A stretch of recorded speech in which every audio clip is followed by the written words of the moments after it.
I just finished The Last of Us 2 and I've been dying to talk to somebody about it. But first, I want to go ahead and say that this video is going to have so many spoilers in it. Like, I'm going to spoil the shit out of this game. So if you haven't played The Last of Us 2 yet and you were even just slightly thinking about it, please don't watch this video. The Last of Us 2 relies extremely heavily on the story and its characters, and I think if you go into the game already knowing about it and all the secrets and twists and spoils and all that stuff, you might find the actual gameplay pretty repetitive if you don't have that story to drive you to continue. So if you don't want anything spoiled, or if you think you might even 1% want to play this and you haven't yet, please don't watch this video because I don't want to spoil it for you. Okay, right off the bat, Last of Us 2 was fucking gorgeous. This game is phenomenally pretty. Not many games have me running around and then stopping just to stare at the water in a river that's going by, or go off the beaten path just so I can go look at a waterfall, or stop to pan and see how beautiful like this scenic panoramic view is. One of the things that go along with how pretty this game is another thing that I love about Naughty Dog, and it's attention to details. They're just little things that they do in their games, whether it's just little attention to details in the environment or in how a character walks through something or even just goes downstairs and how they interact with the environment that's around them is really something I can't really say many other games do. I think the only other game that I would put on par with a Naughty Dog game would be the most recent God of War. That's the only game I can really think of that is on par to what Naughty Dog delivers as far as their attention to detail in everything. I mean, I don't play guitar, but just talking to people who do, the fact that the chords, I think they're called chords when playing guitar, are exactly matched up with her where her fingers should be if she was playing that exact chord, the strumming motions, and the fact that you can just take their guitar playing, I guess you could call it minigame, in The Last of Us 2 and play a straight up real song with it, that's pretty crazy. I love that. Again, I can't play guitar worth shit, but The Last of Us 2 made me feel like I kind of could have. I really want to talk about story, but I think I'm going to save that for last because that's where I'm really going to go off on my tangent. And honestly, like I said at the beginning, the game really relies heavily on the story and you getting through the game to further the story and to figure out what's going on with the characters and where they end up and all of that. Outside of the story, I'd say that the gameplay itself is actually pretty repetitive, and the combat felt really sluggish and really clunky. The combat in Last of Us 2 was not good, in my opinion. Some people might have loved it. I did not actually play this game like I usually do, which is run and gun.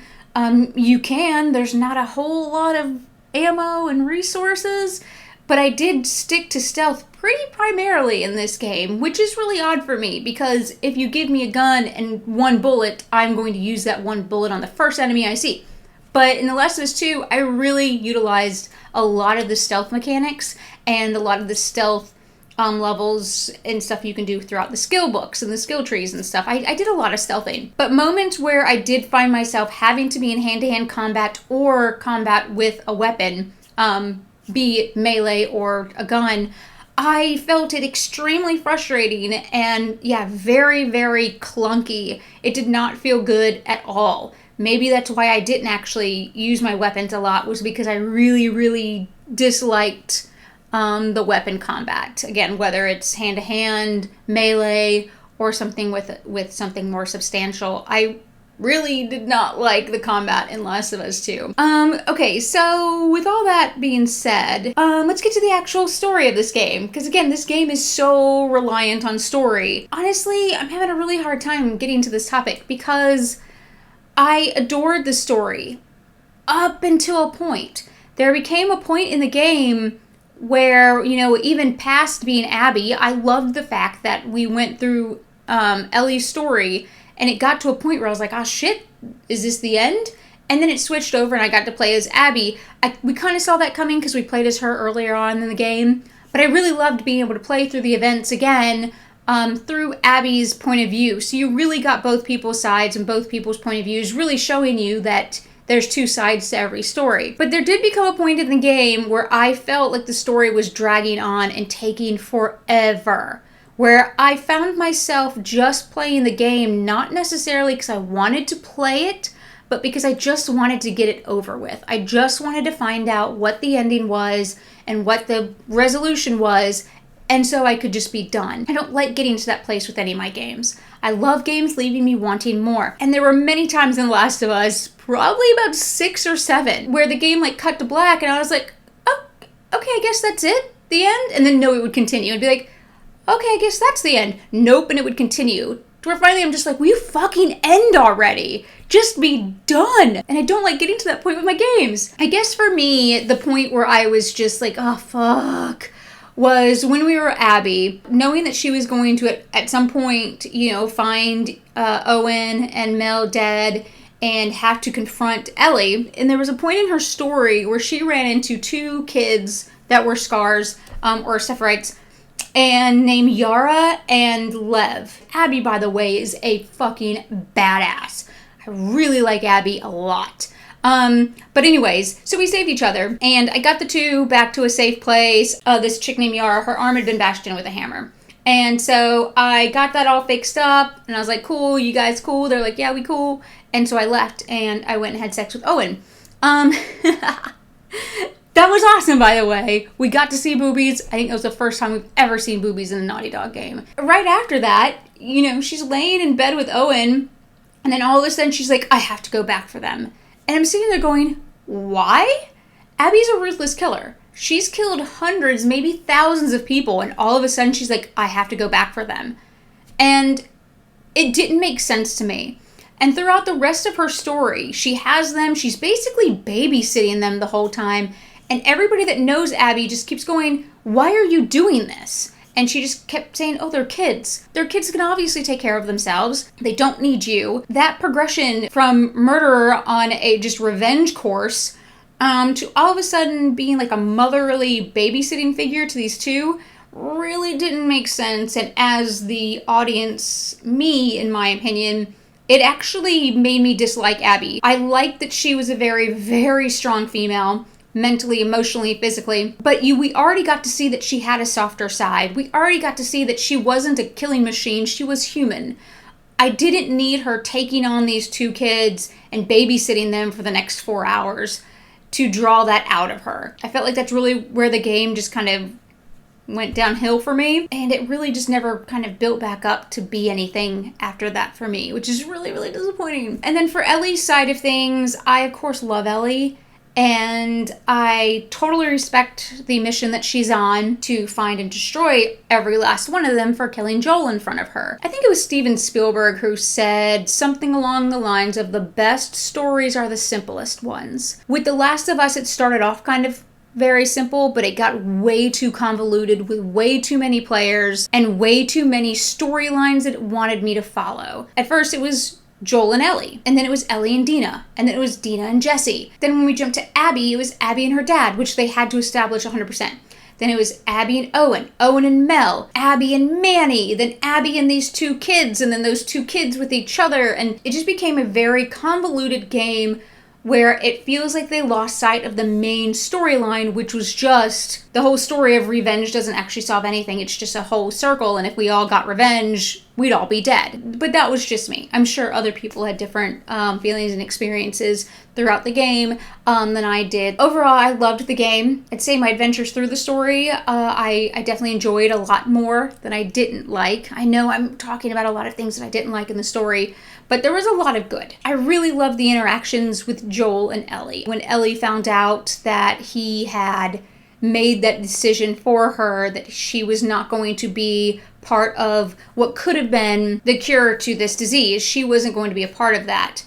And he made that decision for her. And if she had been given the option and given the choice, she of course would have wanted to have died for all of these people. And I love when Joel said, you know, if I was given a second chance, I would do it again. And something about that really just made me love Joel even more. I usually am a sacrifice one for the many kind of person, and in games when I get an option or a choice like that, I do choose to sacrifice the one for the many. But Joel is a father who lost his daughter, who held his daughter as she died, and then he found Ellie, and they went on this incredibly hard journey together, and she became a daughter to him. So when he found out that, again, this little girl was going to have to die, and given that split-second choice, he chose to save her because he couldn't save his daughter, and that all made sense to me. And when he said that at the very end of Last of Us 2 that he would do it again, I couldn't help but just love him even more. But yeah, that whole clash of Ellie loving Joel, but her just kind of still being angry with him for taking that choice away from her, and she felt like her life now didn't have a meaning, when if she had died for the cure, her life would have had a meaning and stuff. That whole thing leading up to his death, I thought was really, really cool. Oh, and my favorite level was the museum level, where Joel took Ellie to the museum. I love museums, except for art museums. I find those pretty lame. But I love like life and science museums and history museums. And I just loved being able to run around that museum with Joel and Ellie. You really got to see that, father and daughter connection. And I thought that was a very important level to play through. Okay, so overall, yes, like I said, I really did enjoy the game. I find myself, though, the longer I go having played it, the less memorable it is. Memorable? Yeah, which really, really sucks. I do think that one simple thing Naughty Dog could have done to make this game so memorable to me is at the very end, when Ellie and Abby are fighting like to the death, should have given us an option whether to kill or let Abby go. That one option would have made this game probably one of the most memorable games I've ever played, aside from BioShock. Nothing will ever beat BioShock. But the thing is, they could have had Ellie kill Abby and still have that exact same ending. They would have had to have changed nothing about the ending at all. Nothing. And still given the player that option. That, to me, would have been amazing. Because we would have played through Ellie's story, we would have played through Abby's story, we would have seen them grow as characters, finally come to a head, and you making that decision would have been amazing. That would have changed everything for me. To finish this video up, because I know I've taken up a lot of your time, let me know down in the comments what you thought about Last of Us 2, but more importantly, if you had been given the option to kill or release Abby, which choice would you have made and why? I personally would have chosen to kill Abby because a lot of people died leading up to that final showdown. A lot. By letting Abby go, to me, it feels like it was all for nothing. All those deaths were for nothing because you never actually got to that final revenge. Yes, revenge doesn't solve things. It does just create an endless cycle. And in the end, I guess, Ellie figured that out. That's all she'd been seeking for so long, and so many people died for that for her. Her friends including, and Abby's friends died because of the decisions that Abby had made, and by letting Abby go, I felt like that was all for nothing. I would have chosen to kill her to just be done with it. But yeah, let me know down in the comments what you would have done and what you thought about the game. Thank you for letting me take up so much of your time, just sitting here rambling on about The Last of Us 2. Again, overall, it was a wonderful experience. I'm so happy that I played it, and I cannot wait to see what more Naughty Dog has up their sleeves. Although I'm pretty sure they announced they're not planning any DLC for Last of Us 2, which is fine. I think it wrapped up just fine. But anyways, thank you guys so much, and I totally love you.